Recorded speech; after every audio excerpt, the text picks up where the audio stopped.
बोलो स्वामीनारायण भगवान की। सुंदर शास्त्रीजींनी आपल्याला परमेश्वराच्या चरित्रांची कथा ऐकविले। भक्तांनो, 7वा दिवस आज शेवटचा दिवस आहे।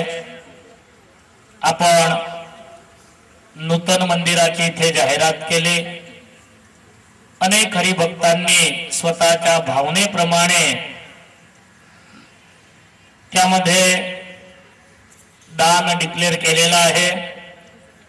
आमच्या इथे स्टेजवर संहिता पाठी संत बसलेले आहे। त्यामध्ये शास्त्री स्वामी चंद्रप्रकाश दासजी मुंबईमध्ये लगभग 20-25 वर्षापासून ते राहतात।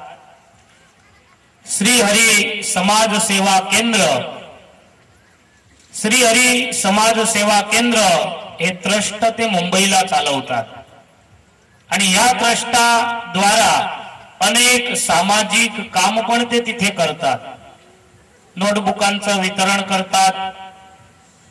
देशावर काही भूकंपासारखी आपत्ती आली तर तिथे पण ते सेवा करण्यासाठी जातात।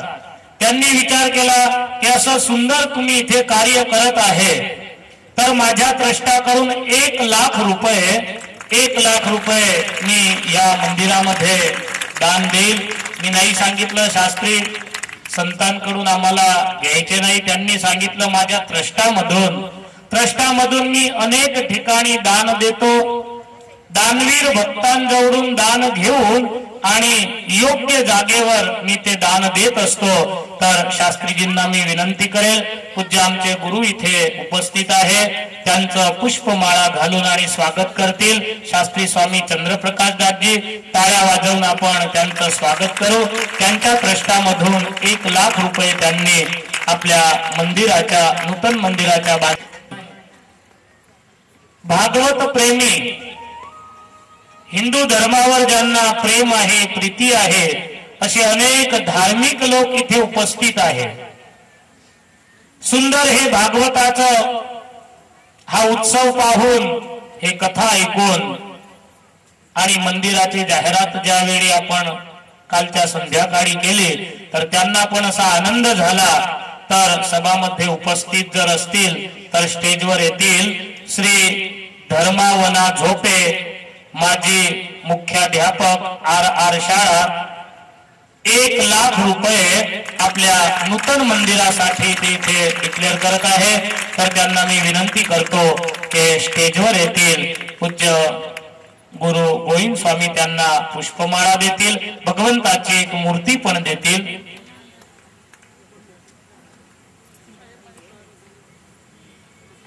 त्यानंतर सतीश मधुकर महाजन, डोंगर कठोरा, हाल मुंबई, कल्याण 51,000 रुपये नूतन मंदिराच्या बांधकामासाठी। डॉक्टर झांबरे 25,151 नूतन मंदिराच्या बांधकामासाठी। तर डॉक्टरांना पण विनंती करेल की ते स्टेजवर येतील। सतीश भाऊला पण विनंती करेल, लीलाबाई मधुकर महाजन यांच्या मोक्षार्थे त्यांनी 51,000 रुपये डिक्लेअर केलेले आहे। आणि या समग्र महोत्सवाचे केशियर गोपाळराव ते पण स्टेजवर येतील। 25,000 रुपये नूतन मंदिराच्या बांधकामासाठी।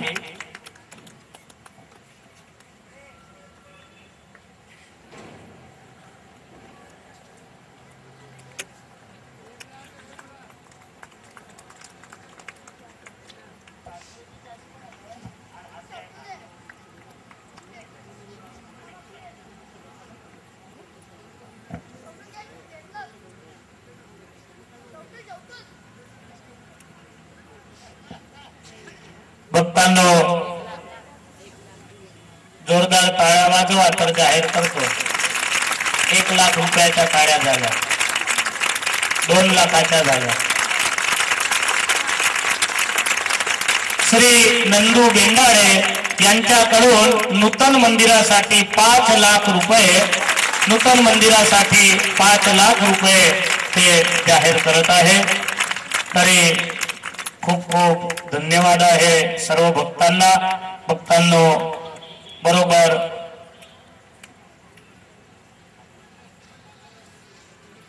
2:45 झालेले आहे। 3:15 वाजता कथेचा प्रारंभ होईल आणि आता आपण जे भोजन संत भोजनाचे यजमान होते राजू झांबरे आणि भागवत झांबरे वकील जर सभामध्ये उपस्थित असतील तर स्टेजवर येतील।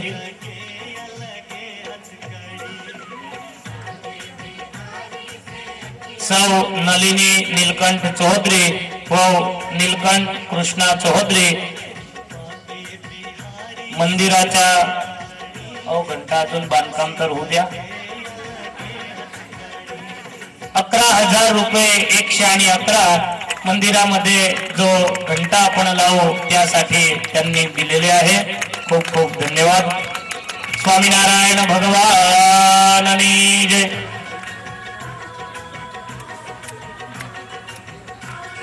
गौरव कुमार इथे स्टेजवर येईल। जोरदार या युवकला टाळ्या वाजवून आपण याचं स्वागत करू। धन्य आहे, याच्यापासून अनेक युवकांना प्रेरणा मिळेल। संपूर्ण एक वर्षाचा पगार याने नूतन मंदिरासाठी डिक्लेअर केलेला आहे। काय शिक्षण झालंय रे वो? बी झालेला आहे म्हणजे आपल्याला फायदाच आहे। 7 ते 8 लाख रुपये वर्षाचा पगार आहे।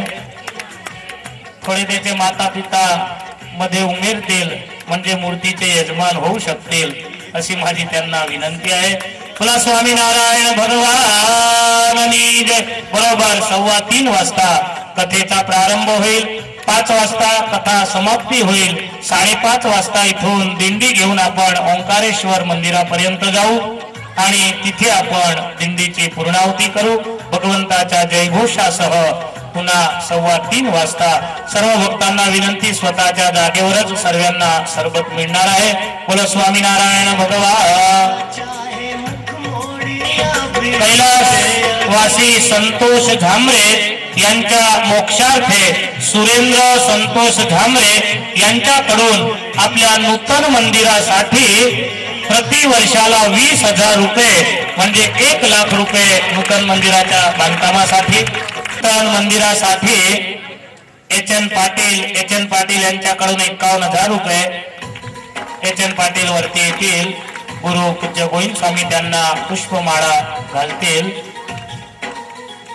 आपल्या जळगाव सत्संगाचे पाटील साहेब आणि बोरोले गुरुजी हे दोघं वडील आहेत।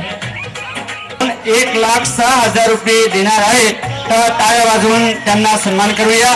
ते इथे हजर असतील तर वरती स्टेजवरती येतील। पूज्य गोविंद स्वामी त्यांना हार फेरवून त्यांचा सन्मान करते। सप्ताह के प्रसंग में हमारे ही जलगांव के भक्तराज मेघश्याम धनराज भी रोड और साधना मेघश्याम भी रोड, उसकी 25वीं वर्षगांठ है, लग्न गांठ है, उसको मिनीवर्सरी कहते हैं।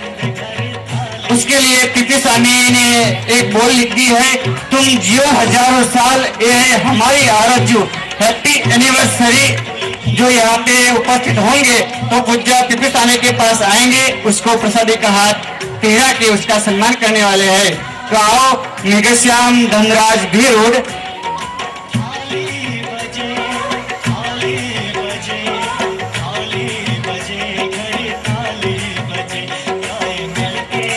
सिटी डॉन नामाची गाडीची चावी इथे सापडली आहे। ज्यांची गाडी असेल ते इथे प्रदीप राणे करून घेऊन घ्यायचे स्टेजवरतील।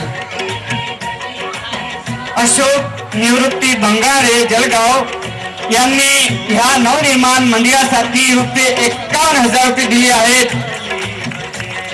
टाळ्या पायाची नाही सांगितलंय कोणी। दरवर्षी 10,000 रुपये देणार आहे। जर इथे हजर असले तर मंदिर इथे स्टेजवरती येतील। हस्ते मंदाताई बंगारे अशोक निवृत्ति भंगारे जो यहाँ हमारे स्टेज सभा में होंगे तो स्टेज ऊपर आ जाए प्लीज। त्यांची बाई इथे असेल तर त्यांचा पण स्वागत सन्मान इथे अरुणा बांबे करतील।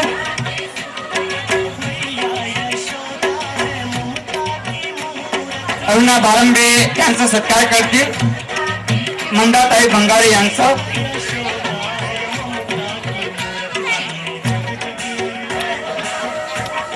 तो भक्तों, इस 7वें दिन के द्वितीय सत्र के श्रीमद् भागवत सप्ताह सुनने के लिए हम जा रहे हैं। आज हमें सुदामा चरित्र सुनना है जो द्वारकापुरी में भगवान श्री कृष्ण को मिलने आए थे, उसका पोहा लेके, और भगवान श्री कृष्ण पोहा खाए थे और उसको आशीर्वाद दिया था। तो हम सब उस आशीर्वाद के भूखे प्यासे हैं और वक्ता श्री को विनंती करते हैं, श्रीकांत मोतीलाल वाणी भार्गव टायर्स भागवत सप्ताहासाठी रुपये 11 दिले आहेत। तर जोरदार टाळ्यांसाठी त्यांचा सन्मान करूया। जर इथे हजर असेल तर ते वक्ता श्री जवळ येतील।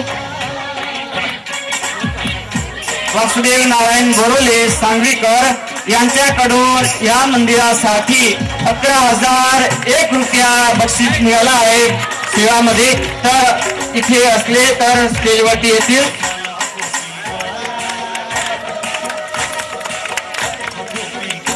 कुणाला ऐकू येत नाही लागता, कोणी टाळ्या पाळता नाही। टाळ्या पाळून यांचं सर्वांचा सन्मान करूया। तो आओ भक्तों, हमारे 7वें दिन के श्रीमद् भागवत सप्ताह के शुभ कथा सुनने के लिए हम जा रहे हैं। द्वारकापुरी हमसे बहुत नजीक है, तो पूज्य स्वामी जी से विनंती करते हैं, हम भी उस सुदामा के साथ द्वारकापुरी जाने के लिए तैयार हुए हैं। तो आओ पूज्य वक्ता श्री शास्त्री स्वामी पुरुषोत्तम प्रकाश दास जी कीर्ति स्वामी।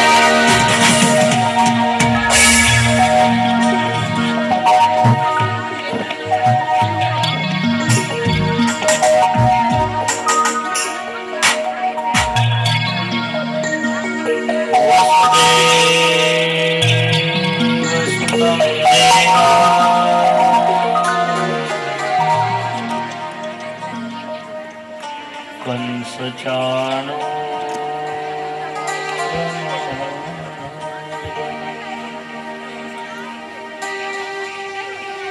देवकी परमानंदम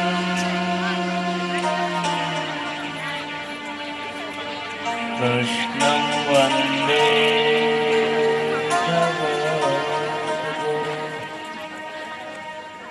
कृष्णं वंदे जगत्।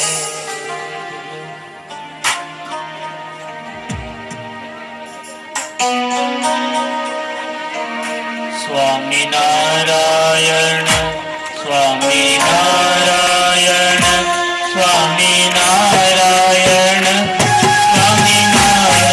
स्वामी नारायण स्वामी नारायण स्वामी नारायण स्वामी नारायण स्वामी नारायण स्वामी नारायण स्वामी नारायण स्वामी नारायण स्वामी नारायण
बोलिए स्वामी नारायण भगवान की जय।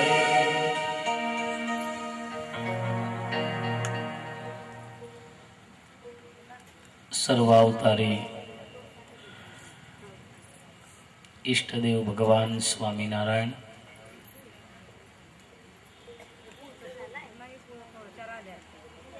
श्रीमद भागवताचे अधिष्ट देव भगवान राधा कृष्ण ज्यांच्या कृपेने श्रीमद भागवत सप्ताहाचा आज अंतिम दिवस, अंतिम सत्राचा आपण प्रारंभ करू।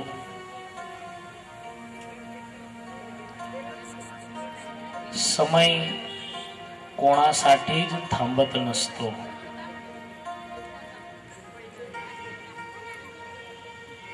कई साल से, कई दिनों से प्रतीक्षा थी की आपल्याला मराठीमध्ये भागवत सप्ताहाची कथा जळगाव मध्ये करायची आहे। कई सालों से, कई महीनों से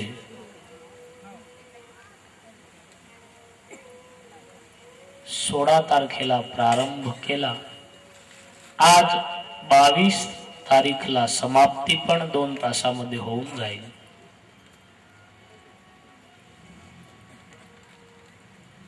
समय आपल्या हातामध्ये नसतो। 7 दिन तो क्या, 25 25 50 50 60 60 साल बीत जाते हैं, पता नहीं चलता। आपण असं समजतो की अजून मी युवान आहे, पण युवानी कवा निघून जाते, वृद्धावस्था येऊन जाते, माहिती पडत नाही।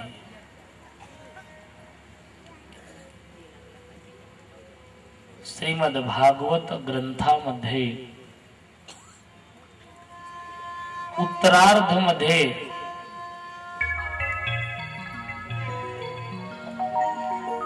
जरासंधची कथा आपण ऐकली। उत्तरार्धचा प्रारंभ 51व्या अध्यायापासून चालू होतो। जीवनाचे 50 वर्ष पूर्ण झाले म्हणजे 51 52 आपल्याला काय समजवतात, आता तुम्ही वनामध्ये प्रवेश करत आहे।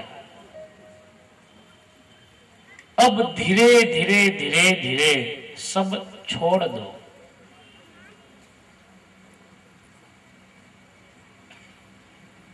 समय निघून जातो, समय कोणाच्या हातामध्ये राहत नाही। उत्तरार्धामध्ये भगवंताचे असंख्य चरित्र आहे। सर्व चरित्रांमध्ये एक दिव्य चरित्र सुदामा चरित्र आहे। सुदामाचं अद्भुत चरित्र आहे. सुदामाची कथा अद्भुत कथा आहे. उत्तरार्धाची कथा ऐकून आणि परीक्षित राजाला संशय झाला, शंका झाली की भगवान एवढे निष्ठुर, किती राक्षसांचा नाश केला, किती दैत्यांचा नाश केला. महाभारताचं मोठं युद्ध करून पांडवांना निमित्त बनवून आणि भगवान द्वारकाधीश यांनी दंतवक्रचा नाश केला, विदुरथचा नाश केला. भीमाला निमित्त बनवून जरासंधचा नाश केला. या पृथ्वीचा भार दूर करण्यासाठी महाभारताचं युद्ध करवलं. कौरवांसोबत हजारो राक्षसांचा नाश केला. हे सर्व कथा ऐकून आणि भगवान एवढे निष्ठुर आहे. शास्त्रकार संत पुरुष भगवानला दयाळू म्हणतात. एवढ्या असुरांचा नाश केला, राक्षसांचा नाश केला, त्या भगवंताला तुम्ही दयाळू कसं म्हणसाल? ईश्वर निष्ठुर आहे.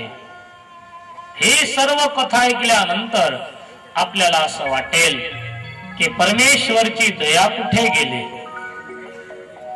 उसकी कृपालुता दीनता कहां गई.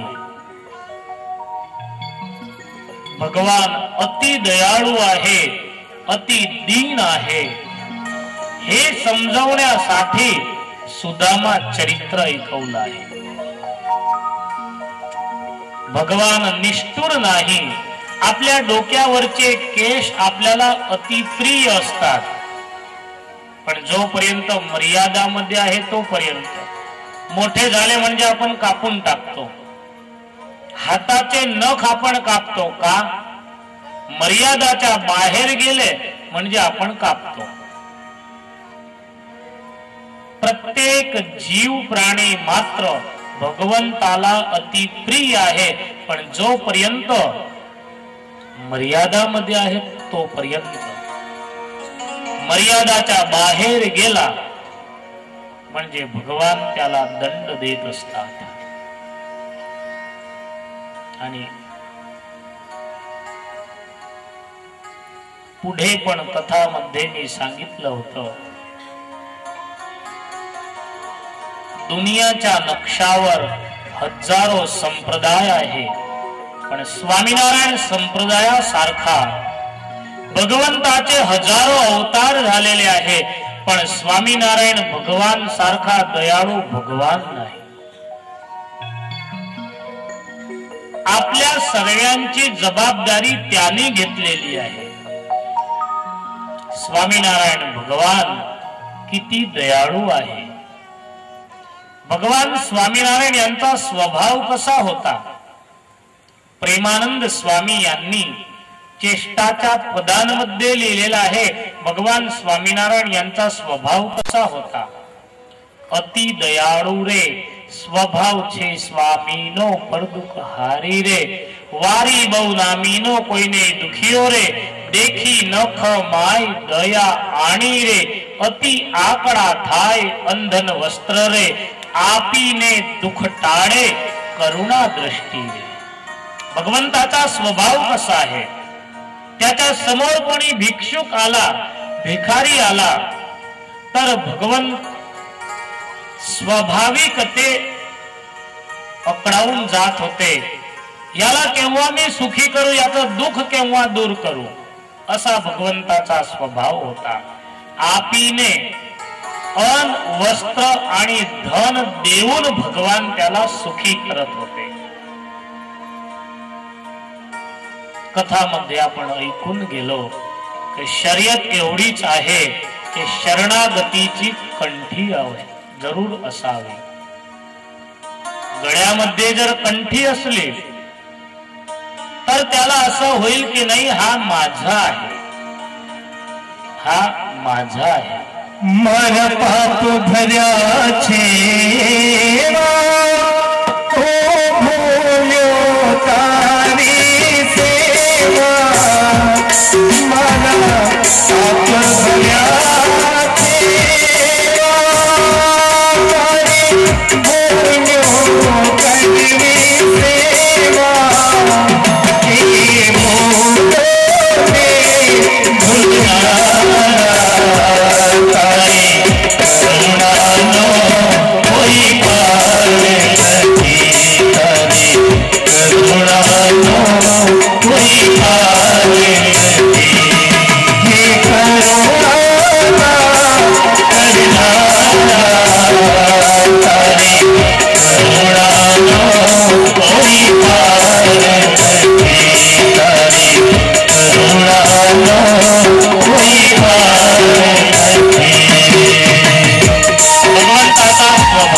स्तोत्र लिहिलेलं आहे. भगवंताच्या स्वभावाचं वर्णन केलेलं आहे. शरणागत पाप पर्वतम गण इत्वान तदीय सद्गुणम अनुमत्य तुलम हि मन्यते सहजानंद गुरुम भजे सदा. भगवंताचा स्वभाव कसा आहे? मनुष्याचं पहाडासारखं पाप असलं पण जर तो भगवंताच्या शरणी गेला तर भगवान त्याला माफ करत असतात.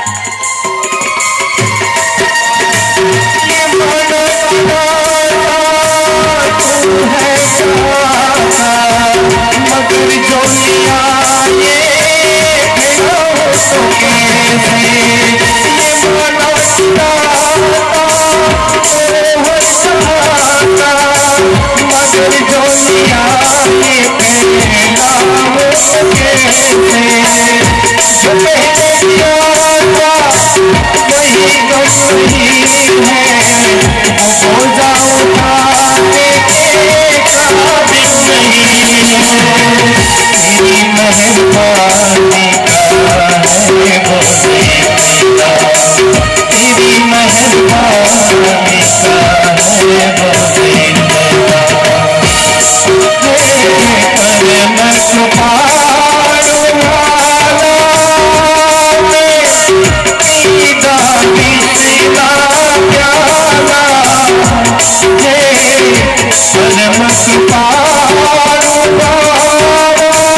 दयाळू आहे पण शर्यत एवढीच आहे.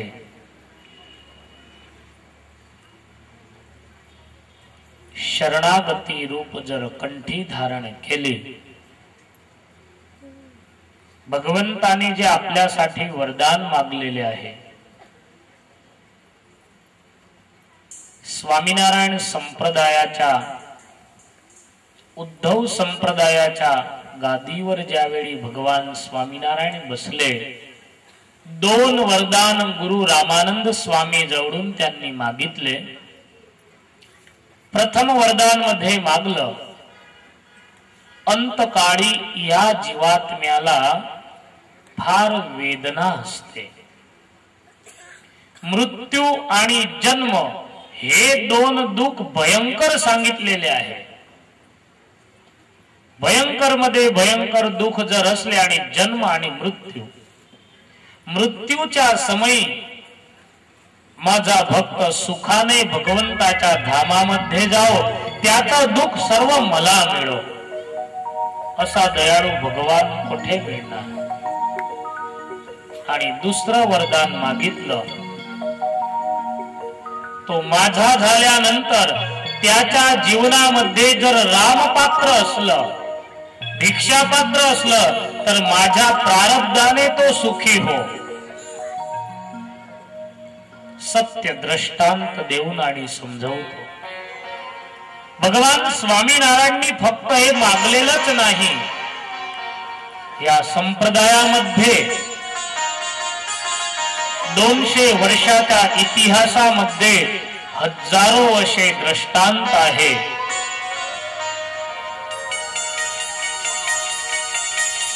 भक्त चिंतामणी मध्ये निष्कुळानंद स्वामी यांनी सुंदर लखनौच्या वणिक भक्तची कथा लिहिलेली आहे.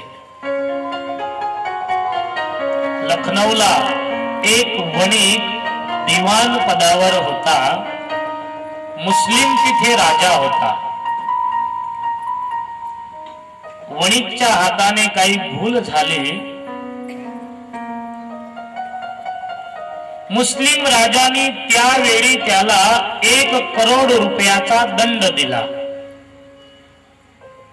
पावणे 200 वर्षापूर्वी 200 वर्षापूर्वी एवढा मोठा दंड 30 दिवसाची मुदत दिली. 30 दिवसामध्ये जर तू हा दंड नाही भरला तर तुला मी मुसलमान बनवून टाकेल. हा वणिक धार्मिक होता. 1 दिवस झाला, 2 दिवस झाले, 8 दिवस झाले. स्वतः जवळ जे संपत्ती होती सर्व त्याने विकून टाकली.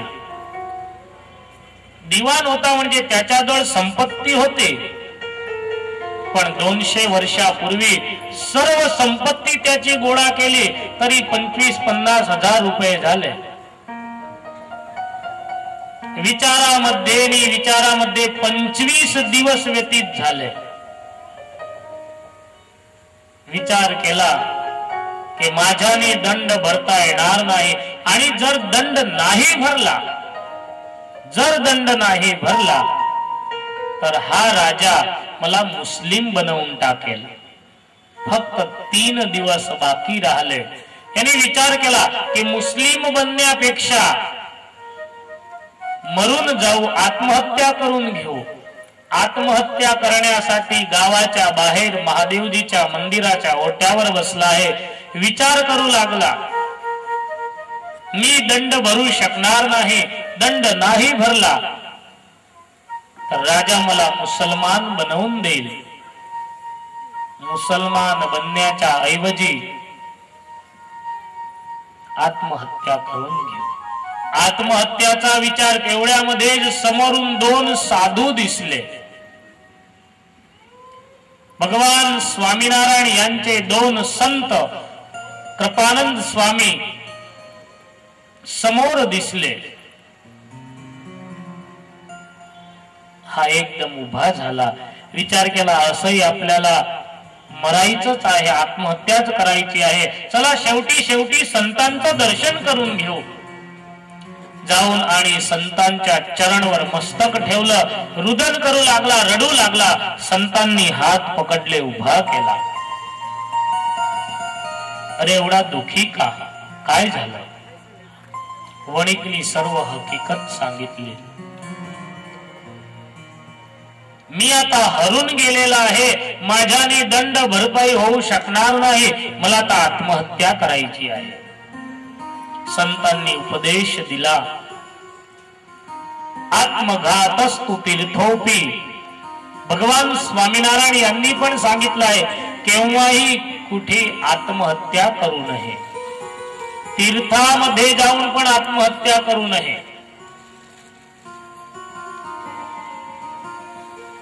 वणिकने सांगितलं, जर मी आत्महत्या नाही केली तर हा मुस्लिम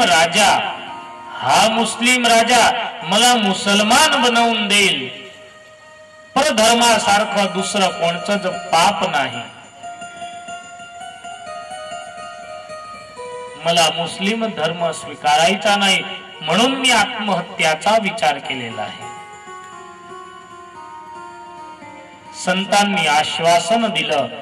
संतांनी सांगितलं, आम्ही जो मार्ग दाखवतो त्या मार्गाने जर तुम्ही चालसाल तर जरूर भगवान तुमची रक्षा करतील. व्यापकानंद स्वामी सोबत होते. व्यापकानंद स्वामींनी त्या वणिकच्या हातामध्ये पाणी ठेवलं, एक दुसऱ्या हातामध्ये कंठी काढली आणि सांगितलं, हे कंठी जर तू घालशील तर तुझं सर्व दुःख नाश होऊन जाईल. हे कंठी जर तू घालशील तर सर्व दुःख तुझं नाश होऊन जाईल.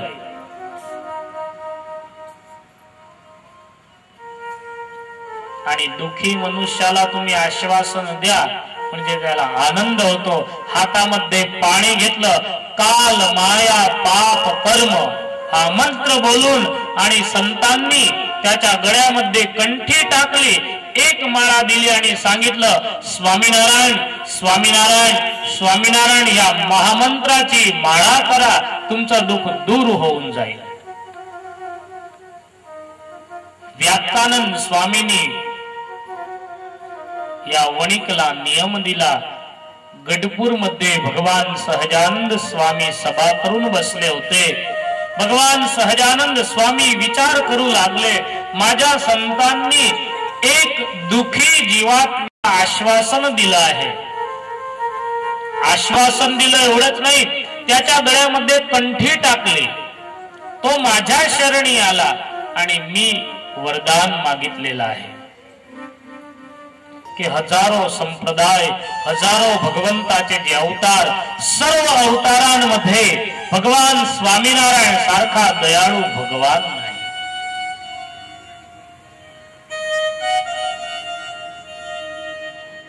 सुखदेवजी महाराज परीक्षितजीला समजवतात की राजन, भगवान निष्ठुर नाही, भगवान अति दयाळू आहे.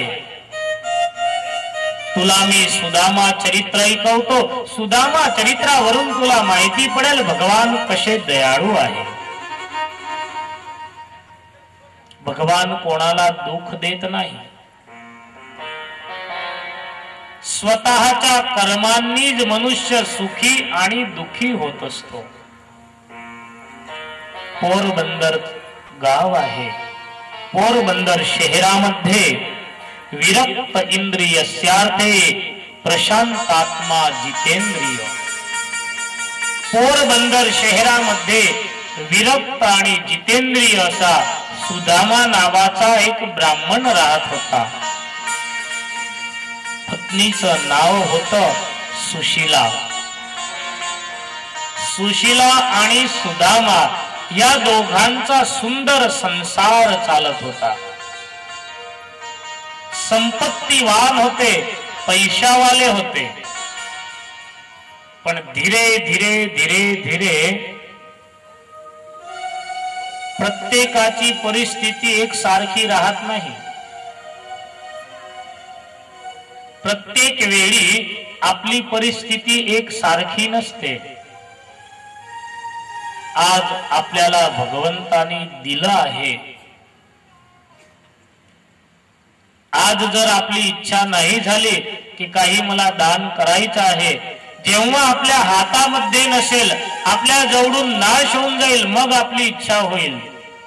समय आणि संपत्ती या दोघांचा समन्वय करून आणि त्याचा जो सदुपयोग करतो त्यालाच विचक्षण म्हटलेला आहे.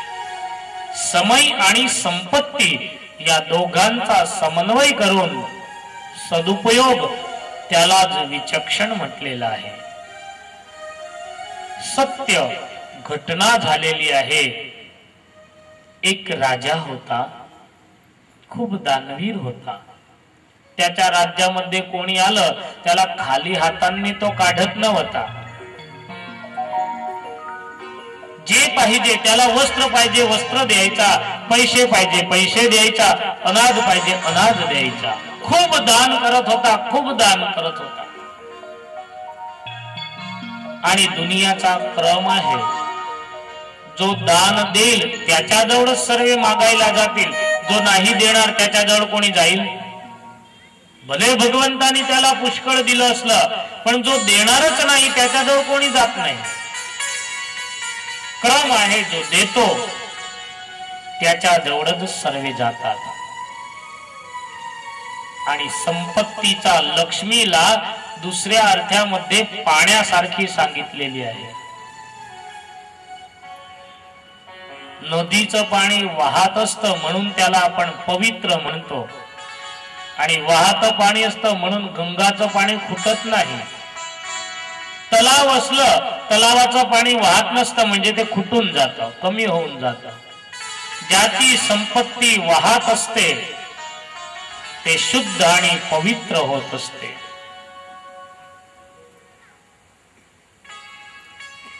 सुदामा चरित्रावरून आपल्याला माहिती पडेल. सुदामा गरीब नव्हता, श्रीमंत होता. समयाने त्याला गरीब बनवलं. म्हणून जोपर्यंत भगवंतानी आपल्याला दिलेला आहे, जो राजा होता, जो दान देत होता, एक दिवशी सभामध्ये मंत्रीने टकोर केली.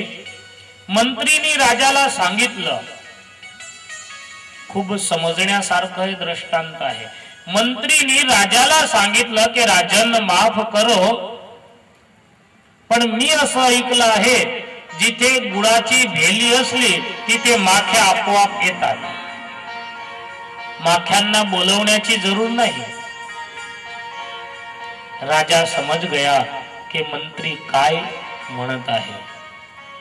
राजा पण तिथे काहीच बोलले नाही. संध्याचा समय झाला. रात्रीचे 9-10 वाजले. राजा स्वतःच्या शयनखंड मध्ये 10 वाजता एक नोकरला सांगितलं की मंत्रीला बोलवून आणा. रात्रीच्या 10 वाजता मंत्री राजाच्या शयनखंड मध्ये. मंत्रीनी हात जोडले. मंत्रीला असं वाटलं की राजाला मी टकोर केली होती ते कदाच राजाला आवडलं नसेल. मंत्री येऊन आणि हात जोडतात की माफ करो राजन, मी आपल्याला टकोर केली, माझी भूल नाही. दिवाण मंत्री, तुमची भूल नाही झाली, पण तुम्ही काय बोलले होते. राजन, मी असं सांगितलं होतं की जिथे गुळाची भेली ठेवा तिथे माख्या आपोआप येतात. मंत्री जी, सामने टेबल है, टेबलावर ते कपडा आहे, ते कपडं तुम्ही हटवून पहा. समोर टेबल होता, ते कपडं हटवलं. कपड्याच्या खाली गुळाची भेली होती. राजा त्या मंत्रीला म्हणतो की हे गुळाची भेली, बोलवा इथे माख्या. एकही माखी इथे दिसत नाही. मंत्रीने हात जोडले की राजन, गुळाची भेली तुम्ही इथे टेबलावर ठेवली आहे, पण आता अंधार होऊन गेला आहे, सूर्यास्त होऊन गेलेला आहे. जर दिवस असला, जर सूर्य तपत असला, उजेडामध्ये माख्या येतात, अंधाऱ्यामध्ये माख्या येत नाही. उजेड जर करा, दिवस जर असला तरच माख्या येतील, अंधाऱ्यामध्ये माख्या येणार. राजा म्हणतो कि मंत्री, मैं भी आपको यही समझाने के लिए यहाँ बुलाया है. आज माझा सूर्य तपत आहे, आज माझा सूर्य तपत आहे. पता नहीं कल जो मेरे हाथ में से राज्य चला गया, जर माझ्या हातामधून राज्य निघून गेलं, मग कोणी जर माझ्याजवळ भीक मागायला आला तर मी त्याला देऊ शकणार नाही. आज माझ्याजवळ सत्ता आहे, माझ्याजवळ संपत्ती आहे, म्हणून मी देऊ शकतो. आज माझा सूर्य तपत आहे, जर माझा सूर्यास्त होऊन गेला तर मी देऊ शकणार नाही. समय आणि संपत्तीचा जो उपयोग करतो त्याला विचक्षण म्हटलेला आहे. भक्तांनो, परमेश्वराने आपल्याला दिलं असलं तर सुंदर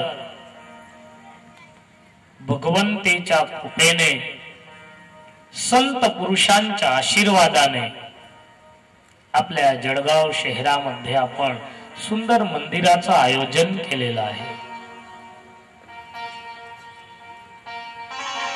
मंदिर तर होईल, काम चालू करा म्हणजे मंदिर काही बाकी राहणार नाही. भगवंताचं घर, आपलं घर आपण बांधतो तर बाकी राहतं. आपल्याला बनवणारा ईश्वर त्याचं घर बनवायचं असलं तर तो बाकी ठेवेल, पण आपण त्यामध्ये सहभागी होण्यास बाकी न राहो. म्हणून सर्व भक्तांना माझी विनंती आहे, आपण दिलं तरच मंदिर होईल असं नाही, पण आपलं योगदान त्यामध्ये पाहिजे. आपलं योगदान जर असलं तर जोपर्यंत मंदिर राहील, आणि मंदिराचा महिमा भगवान स्वामीनारायण यांनी स्वतःच्या मुखाने सांगितलेला आहे. गडपूरचं मंदिर ज्यावेळी होत होतं, भगवान स्वामीनारायण म्हणतात, आम्ही जर संकल्प करू तर या पृथ्वीच्या पेटाळामधून सोन्याचे मंदिर होतील. भगवान द्वारकाधीश यांनी संकल्प केला तर द्वारकाची रचना झाली, सुवर्णची द्वारका झाली. स्वामीनारायण भगवान म्हणतात आम्ही जर संकल्प करू तर पृथ्वी फाटून त्यामधून सोन्याचे मंदिर होतील, पण एक एक भक्ताचं दान त्यामध्ये यावं. कारण जोपर्यंत ते मंदिर राहील आणि त्या मंदिरामध्ये बसून जो माळा करेल, जो दर्शन करेल, जो प्रार्थना करेल, जो दंडवत करेल, त्या मंदिरामध्ये कथा कीर्तन भजन भक्ती होईल, त्याचं फळ, त्याच्या 10व्या भागाचं फळ दान देणाऱ्याला मिळत असतं. तिथे बसून कोणी जर 10 माळा फिरवतील तर त्यामधून 1 माळाचं फळ ज्याने त्यामध्ये दान दिलेलं आहे त्याला मिळत असतं. म्हणून भगवान स्वामीनारायण यांनी स्वतःच्या मुखाने मंदिराचा महिमा सांगून स्वतःच्या डोक्यावर विटा घेऊन, माती घेऊन आणि भगवान स्वामीनारायण मंदिराचं बांधकाम करत होते. यावत चंद्र दिवा करो, जोपर्यंत मंदिर राहील तोपर्यंत पुण्याचा तो अधिकारी राहील. म्हणून माझी सर्वांना विनंती आहे की आपण आपल्याच गावामध्ये जर बनवायचं आहे तर शक्तीप्रमाणे दरेक भक्तांनी त्यामध्ये सहभागी व्हायचं.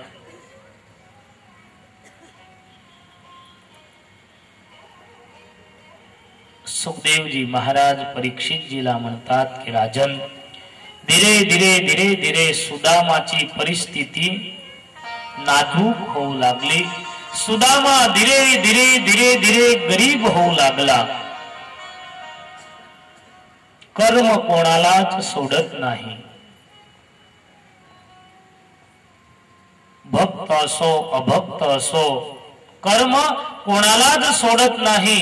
तारा के तेज में चंद्र छुपे नहीं, सुर छुपे नहीं बादल छाया. रीड पड़े रजपूत छुपे नहीं, दाता छुपे नहीं मांगन आया. चंचल नारी के नैन छुपे नहीं, प्रीत छुपे नहीं पीठ दिखाया. कवि गंग कहे सुन शाह अकबर, कवि गंग कहे सुन शाह अकबर. कर्म छुपे नहीं बहुत लगाया. कर्म कोणालाच सोडत नाही. भगवान कोणाला सुख देत नाही, कोणाला दुःख देत नाही. सुदामा आणि सुशीला धीरे धीरे धीरे धीरे यांची परिस्थिती गरीब होऊ लागली. 4 त्यांना मुलं होते.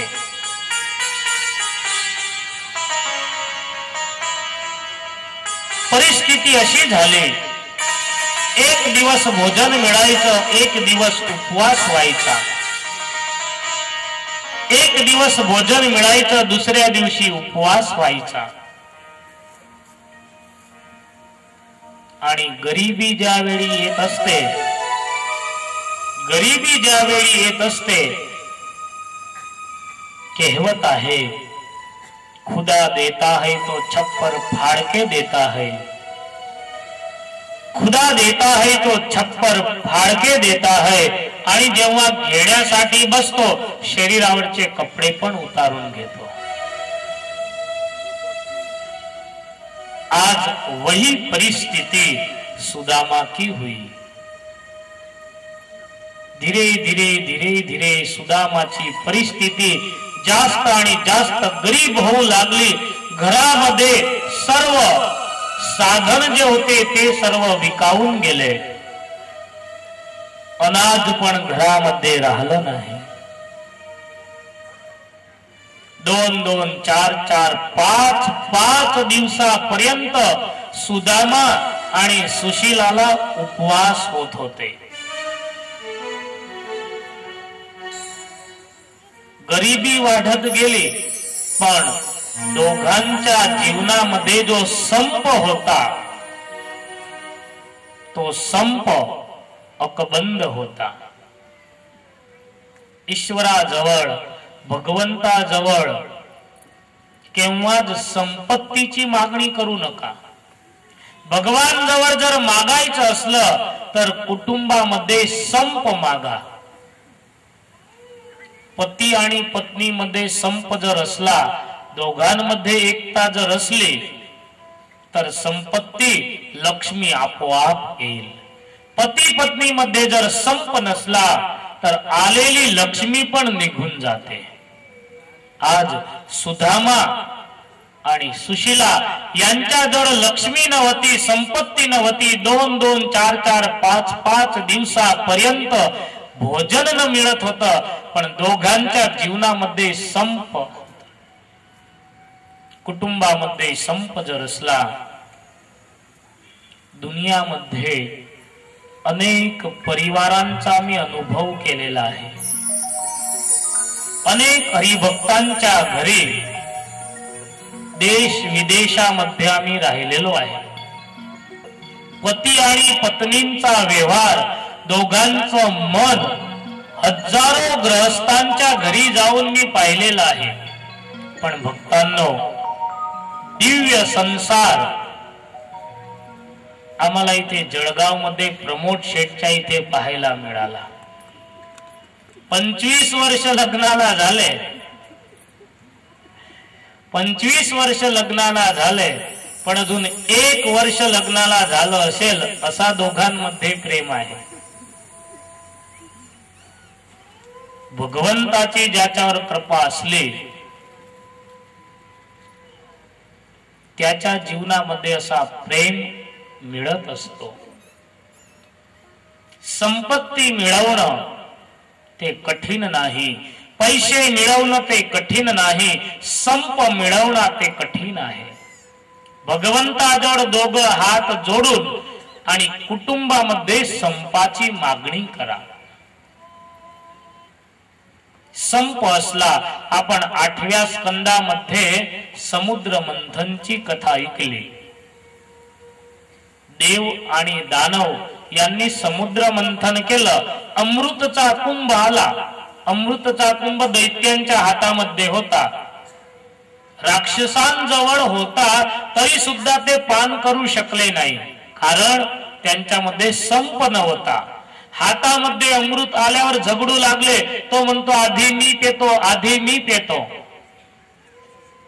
हातामध्ये अमृतचा कुंभ असल्यावर सुद्धा ते पान करू शकले नाही, कारण त्यांच्यामध्ये संप नव्हता. म्हणून भगवंताजवळ संपत्ती मागण्याच्या ऐवजी संप मागा. ज्या कुटुंबामध्ये संप नाही, बाप दादांनी 100 बिघे जमीन आणली असली तरी जर भावांमध्ये संप नसला,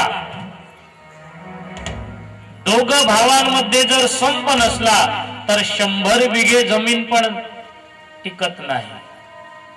आणि संप असला तर लक्ष्मी नसली तरी सुद्धा लक्ष्मी येत असते. सुदामा आणि सुशीला या दोघांच्या जीवनामध्ये संप होता. एक दिवस सुशीलाला एक वर्षासारखा वाटत होता. सकाळ झाली म्हणजे लहान लहान 4-4, 5-5, 7-7 वर्षाचे जे बाळक धावत धावत यायचे, आई आई भूख लगी है कुछ खाने को दे दो, आई भूख लगी है कुछ खाने को दे दो. 2-2, 4-4 दिवसाच्या जुनी जे भाकर राहायची ते भाकरचा एक तुकडा घेऊन, भाकरचा तुकडा घेऊन आणि आई त्या मुलाच्या हातात द्यायची. मुलगा म्हणायचा की आई हा तुकडा दिला, पण या कशासोबत मी खाऊ, या तुकड्याला मी कशासोबत खाऊ. त्यावेळी